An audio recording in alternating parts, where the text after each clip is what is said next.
Have you ever taken a supplement because it sounded safe, and then something just felt off? Maybe you slept worse. Maybe you felt dizzy when you stood up. Maybe your stomach turned against you. And you thought, how could that be? It's just a mineral. Today we're talking about magnesium, one of the most helpful, most misunderstood supplements in modern health. For many people over 50, magnesium can be a quiet ally, easing leg cramps, calming a restless mind, supporting sleep, and helping your body handle stress. But here's the truth I want to speak plainly. Magnesium is not one size fits all. And in the wrong situation, it can become risky, especially after 60. So in this video, I'll walk you through two things: the clear signs magnesium may genuinely help you, and the warning signs that mean you should not take magnesium without medical guidance. And we'll do it in a calm, practical way. No panic, no hype. Now, let's make magnesium simple, safe, and useful. If you've watched health videos online, you've probably seen the extremes. One person says, everyone needs magnesium every day, take it tonight. Another says, never touch magnesium, it's dangerous. And for a person over 50 trying to do the right thing, that can feel exhausting. So let me offer a more mature perspective. Magnesium isn't a hero or a villain. It's a tool. And just like any tool, it works beautifully in the right hands and can cause harm when used blindly. Aging changes the terrain of the body. Your digestion changes. Your kidneys may not clear things as quickly. Your blood pressure can be more sensitive. Your medication list grows, and your body becomes less forgiving of experimenting with the wrong dose. So my goal today is not to push you toward magnesium or scare you away from it. My goal is to help you answer one honest question. Is magnesium your quiet helper or your hidden risk? And I want to begin with a story, because this is exactly how it shows up in real life. A woman I'll call Margaret, she's in her early 70s, had mild kidney disease. Nothing dramatic. She felt mostly fine. But she started having constipation. She read online that magnesium could help, so she took it every day. Within a week, she felt unusually tired, nauseated, a little foggy. She thought she was catching a virus, but it wasn't a virus. Her body couldn't clear the magnesium efficiently, and her levels rose. Now, that's not the common story.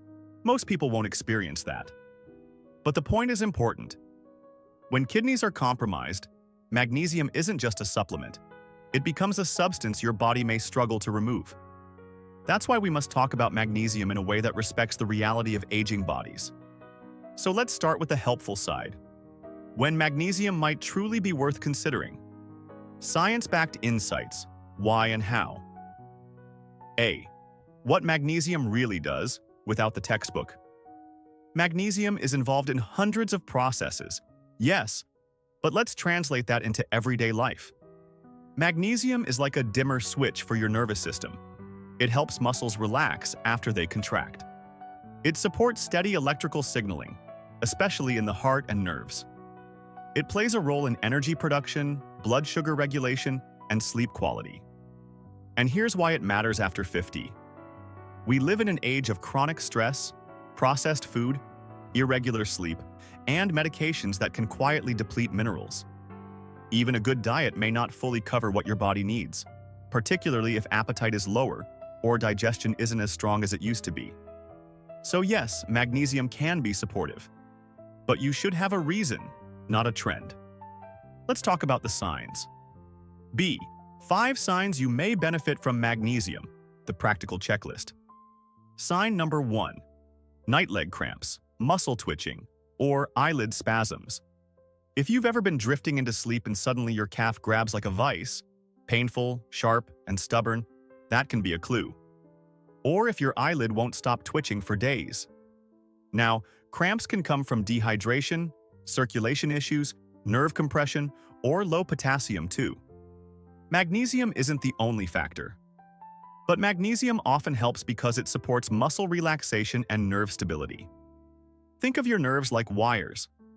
Magnesium helps keep the signal from becoming too hot. Sign number 2. Restless sleep. or a mind that won't shut off. Many adults over 50 don't struggle with falling asleep. They struggle with staying asleep or with waking up at 2 a.m. with a mind that starts replaying life like an old movie. Magnesium doesn't knock you out. It doesn't act like a sedative, but it can support a calmer nervous system, which is often what sleep truly needs. Sign number 3, stress that feels physical. Have you noticed stress doesn't just live in your thoughts anymore? It lives in your shoulders, your jaw, your stomach, your heartbeat. Stress can increase magnesium loss through urine, and lower magnesium can worsen stress sensitivity. That's not weakness. That's biology. Sign number 4. You're over 60 and digestion isn't what it used to be. As we age, stomach acid can decline and absorption becomes less efficient. Even if you eat magnesium-rich foods, less may get into the bloodstream. If you also avoid nuts, seeds, and greens, because they're harder to chew or digest, magnesium intake can quietly shrink. Sign number 5. Certain medications or conditions that lower magnesium. 2 common ones: diuretics, water pills. They can increase magnesium loss in urine. Proton pump inhibitors, PPIs. Long-term use can reduce magnesium absorption. Also, diabetes, heavy sweating, alcohol use. These can all pull magnesium down over time. Now, if you recognize yourself in some of these, magnesium might be useful. But we do not stop here. Because the second half of wisdom is safety. C. 4 warning signs. You should not take magnesium casually. If you remember nothing else from this video, remember this: magnesium becomes risky when the body can't clear it or can't tolerate its effects. Warning number 1. Kidney disease or reduced kidney function. Your kidneys are the body's drain system. Magnesium is normally filtered and balanced there. But if kidney function is reduced, magnesium can build up. That can cause nausea, diarrhea, muscle weakness, low blood pressure, slowed breathing, irregular heartbeat. In severe cases, it can become an emergency. Now, I'm not saying if you're over 60 you have kidney disease. I'm saying kidney function becomes more variable with age, and many people don't realize they have early-stage kidney decline. So if you've ever been told you have reduced EGFR, kidney disease, or kidney impairment, do not self-prescribe magnesium. That's a clinician-guided decision. Warning number 2. Low blood pressure or frequent dizziness on standing. Magnesium can relax blood vessels. That's part of why it can help with blood pressure in some people. But if your blood pressure already runs low or you get lightheaded standing up, magnesium can tip you too far. And for older adults, that isn't a minor issue. That's falls, fractures, and loss of independence. So if you've had fainting, frequent dizziness, or very low readings, magnesium should be discussed with your clinician before you start it. Warning number 3. Slow heart rate or heart rhythm disorders. The heart is electrical. Magnesium influences electrical signaling. In certain rhythm disorders, especially if you already have bradycardia, slow heart rate, or conduction issues, supplementing magnesium without guidance may worsen the problem. If you have a history of heart block, significant bradycardia, rhythm medications, pacemaker discussions, please treat magnesium like a medication, not a vitamin. Warning number 4. Medication interactions. This is where many people get tripped up. Magnesium can bind with certain medications in the gut and reduce absorption, especially some antibiotics like tetracyclines and fluoroquinolones. If you take magnesium at the same time, the antibiotic may not work well. Magnesium can also interact with certain heart medications, including digoxin in some contexts. Muscle relaxants can amplify effects, medications affecting blood pressure. Rule of thumb. If you're on prescriptions, talk to a pharmacist about timing. Often, spacing magnesium by 2 to 4 hours solves a lot of the issue. But don't guess, verify. But my blood test was normal. Why that can mislead you. Here's a surprising fact. Only a tiny portion of your magnesium is in your blood. Most is stored in bones and inside cells. So blood levels can look normal even when tissues are running low. That doesn't mean blood tests are useless. It means they're not the whole story. Instead of chasing numbers, listen to patterns: cramps, twitching, sleep disruptions, anxiety, irritability, fatigue, palpitations. Though palpitations have many causes, don't self-diagnose. Your body often signals before the labs do. E. The best forms of magnesium: simple, practical. Not all magnesium is the same. Magnesium glycinate: gentle, calming, often well tolerated. Magnesium malate: sometimes helpful for energy and muscle function. Magnesium citrate: can be helpful but may loosen stools. Magnesium oxide, poorly absorbed, often acts like a laxative. If constipation is your primary problem, some forms may help. But if you have kidney concerns, that's exactly when you should not self-treat.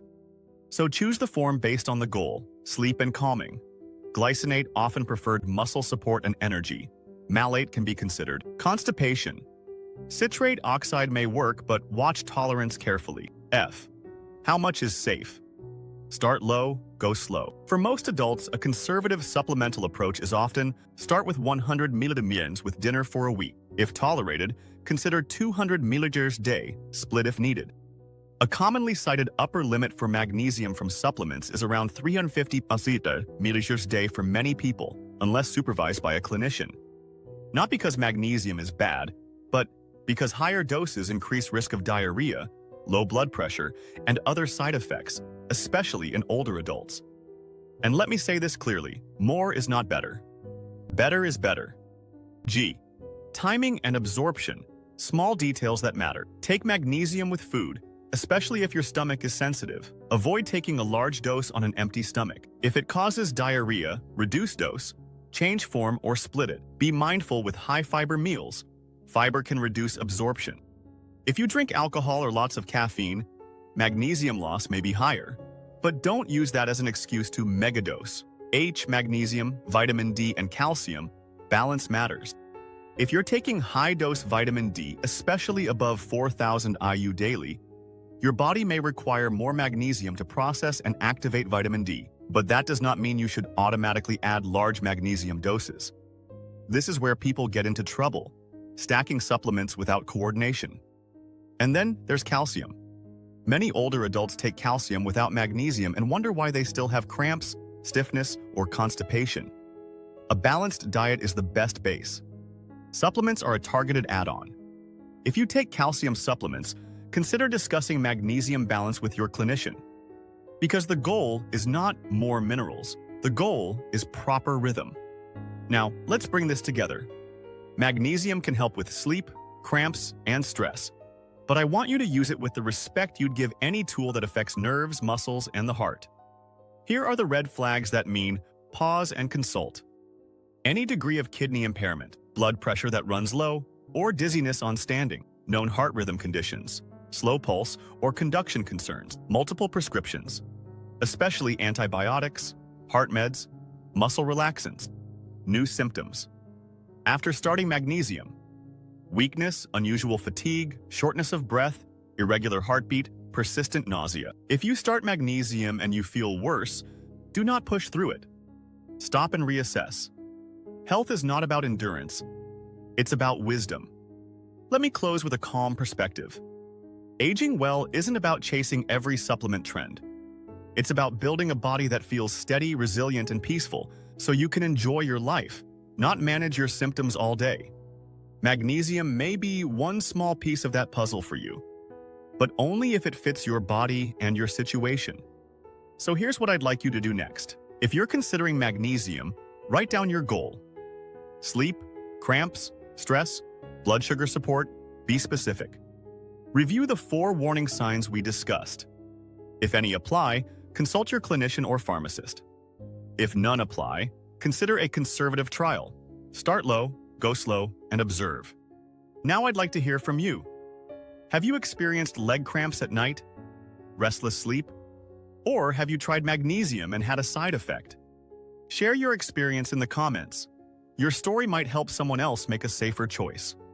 If this video helped you, please like, subscribe, and share it with someone you love, especially someone who takes supplements without checking interactions and focused on adding life to your years, not just years to your life.